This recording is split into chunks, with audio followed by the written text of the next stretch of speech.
Desire. The starting point of all achievement. The first step toward riches. A long while ago, a great warrior faced a situation which made it necessary for him to make a decision which ensured his success on the battlefield. He was about to send his armies against a powerful foe, whose men outnumbered his own.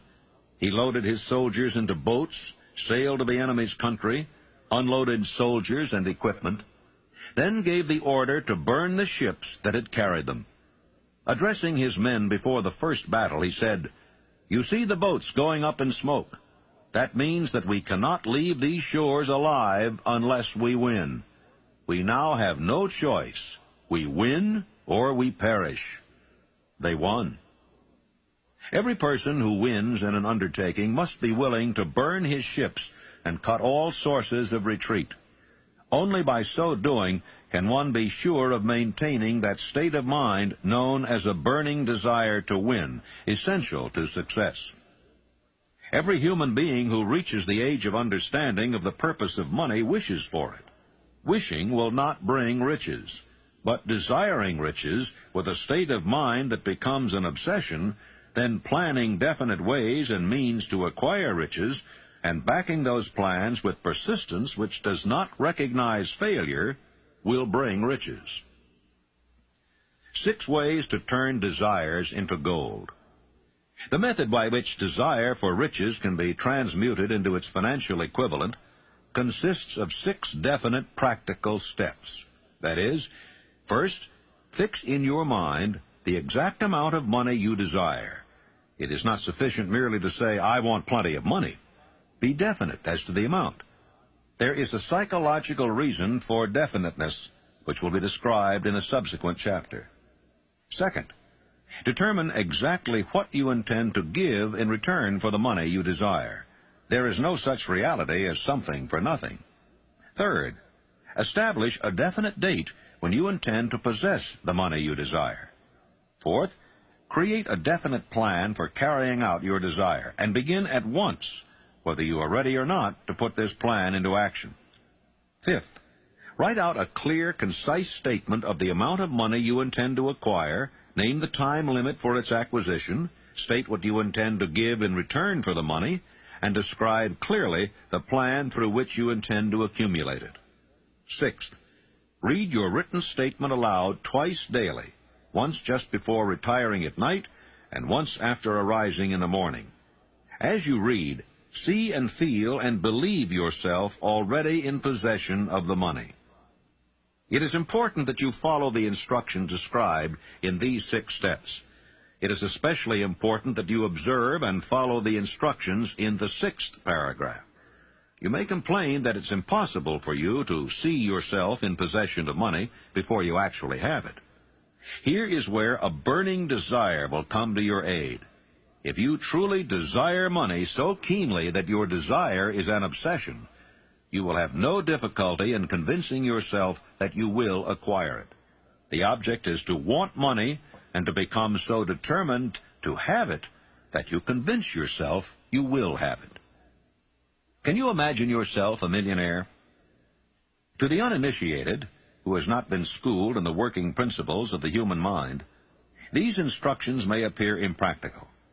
It may be helpful to all who fail to recognize the soundness of the 6 steps to know that the information they convey was received from Andrew Carnegie, who began as an ordinary laborer in the steel mills, but managed, despite his humble beginning, to make these principles yield him a fortune of considerably more than $100 million. It may be a further help to know that the 6 steps here recommended were carefully scrutinized by the late Thomas A. Edison, who placed his stamp of approval upon them as being not only the steps essential for the accumulation of money, but for the attainment of any goal. The steps call for no hard labor. They call for no sacrifice. They do not require one to become ridiculous or credulous. To apply them calls for no great amount of education. But the successful application of these 6 steps does call for sufficient imagination to enable one to see and to understand that accumulation of money cannot be left to chance, good fortune, and luck. One must realize that all who have accumulated great fortunes first did a certain amount of dreaming, hoping, wishing, desiring, and planning before they acquired money. You may as well know right here that you can never have riches in great quantity unless you can work yourself into a white heat of desire for money and actually believe you will possess it. If the thing you wish to do is right and you believe in it, go ahead and do it. Put your dream across, and never mind what they say if you meet with temporary defeat, for they, perhaps, do not know that every failure brings with it the seed of an equivalent success. Thomas Edison dreamed of a lamp that could be operated by electricity, began where he stood to put his dream into action, and despite more than 10,000 failures, he stood by that dream until he had made it a physical reality. Practical dreamers do not quit. Imagine a man, for instance, standing by through 10,000 different failures, as Mr. Edison did, before giving up.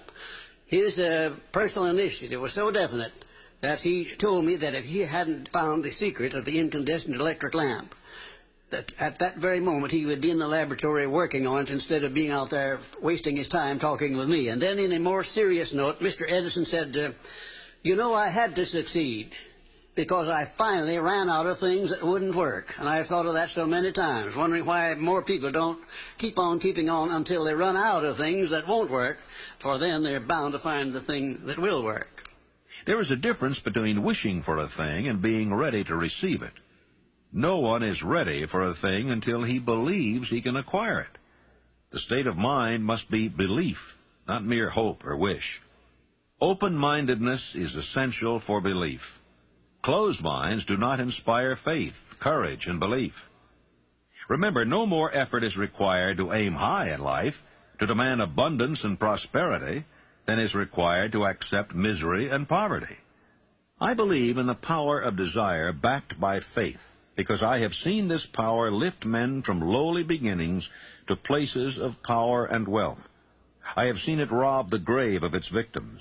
I have seen it serve as the medium by which men stage to come back after having been defeated in 100 different ways. I have seen it provide my own son with a normal, happy, successful life, despite nature's having sent him into the world without ears. When my second son, Blair, was born, he was born without ears. And the doctors told me that he would be a deaf-mute all of his life. I told him he would not be a deaf-mute, and that he would live to have 100% of his hearing just like other children. And one of these doctors came over and put his arm on my shoulder, and he said, now look here, Napoleon, there are some things in this world that neither you nor I nor anyone else can do anything about, and now you face one of those situations. I said, Doctor, there is nothing in this world that I can't do something about, if it's nothing more than adjust myself to an unpleasant situation so it does not destroy my spirit. I went to work on that child through prayer before I ever saw him. I worked on him continuously, almost 4 hours a day for the first 4 years of his life. And at the age of about 18 months, we recognized that he was beginning to hear. We didn't know just how much, but by the time he had reached the 4th year, he had developed 65% of his normal hearing. And in his 3rd year in college, in the University of West Virginia, the Acousticon Company, manufacturer of hearing aids, heard about this unusual case, the only one of its kind in the world where a child born without ears ever learned to hear. Came down to the University of West Virginia and made him a special hearing aid that gave him the other 35% of his hearing, and Blair today has 100% of his hearing just exactly like I said he would. Almost one of the modern miracles of medical science that this thing happened, and the doctors today don't know exactly how it did happen. I'm not so sure that I did, but I know what I was doing to help bring it about.